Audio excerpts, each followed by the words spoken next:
আমি দাঁড়িয়ে আছি পটুয়াখালীর কুয়াকাটা সমুদ্র সৈকত সংলগ্ন পর্যটন পার্কে, যেটি বাংলাদেশ পর্যটন কর্পোরেশন তৈরি করেছে। প্রায় কোটি টাকা ব্যয়ে নির্মিত এই স্থাপনাটি এখন কিন্তু একেবারেই হুমকির মুখে রয়েছে। মাত্র 50 ফিট দূরত্বেই কিন্তু ভাঙন শুরু হয়েছে।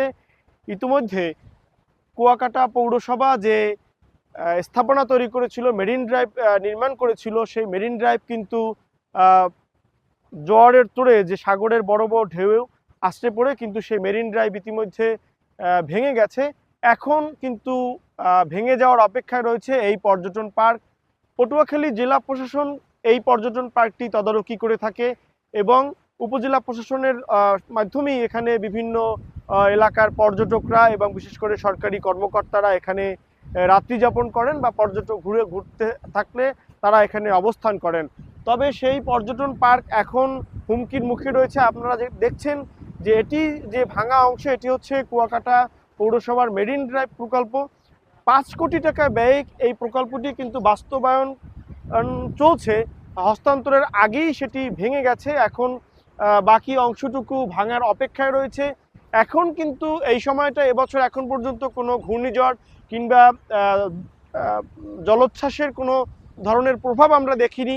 এর আগেই সাগরের নিম্নচাপ এবং লঘুচাপের প্রভাবে অমাবস্যা বা পূর্ণিমার জোয়ারের স্বাভাবিক জোয়ারই কিন্তু সাগর থেকে বড় বড় ঢেউ তীরে আছড়ে পড়ে এই মেরিন ড্রাইভটি লণ্ডভণ্ড হয়ে গেছে এবং এখন সেটিকে অপসারণ করছে কুয়াকাটা পৌরসভা।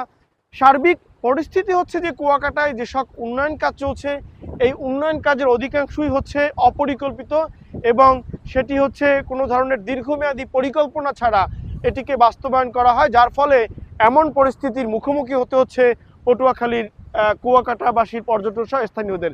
আমরা যদি দেখাই যে এই যে পর্যটন পার্ক, এটি বেশ চমৎকার এবং নান্দনিক একটি জায়গা, যে একেবারে সাগর পাড়ে বসে সাগরের ঢেউ শোনা যায়, এখানে অবস্থান করা যায়। কিন্তু সেটি কিন্তু হয়তো আর কয়েকদিনের মধ্যে, 1 থেকে 1.5 মাসের মধ্যে এই বর্ষা মৌসুমে এটি শেষ হয়ে যাবে। সেক্ষেত্রে কুয়াকাটার যে পর্যটকরা আসছেন এবং স্থানীয়রা দাবি হচ্ছে কুয়াকাটায় যেসব উন্নয়ন কাজ হবে সেটি পানি উন্নয়ন বোর্ড, সড়ক ও জনপথ হোক, জেলা প্রশাসন, উপজেলা প্রশাসন কিংবা কুয়াকাটা পৌরসভা, উন্নয়নটি যেন টেকসই এবং সেটি যেন পরিকল্পিত হয়। ইতিমধ্যে এই পর্যটন পার্ক সহ মেরিন ড্রাইভ এবং কুয়াকাটার স্থানীয় সম্পদ রক্ষায় স্থানীয়রা মানববন্ধন সহ বিভিন্ন কর্মসূচি পালন করছেন।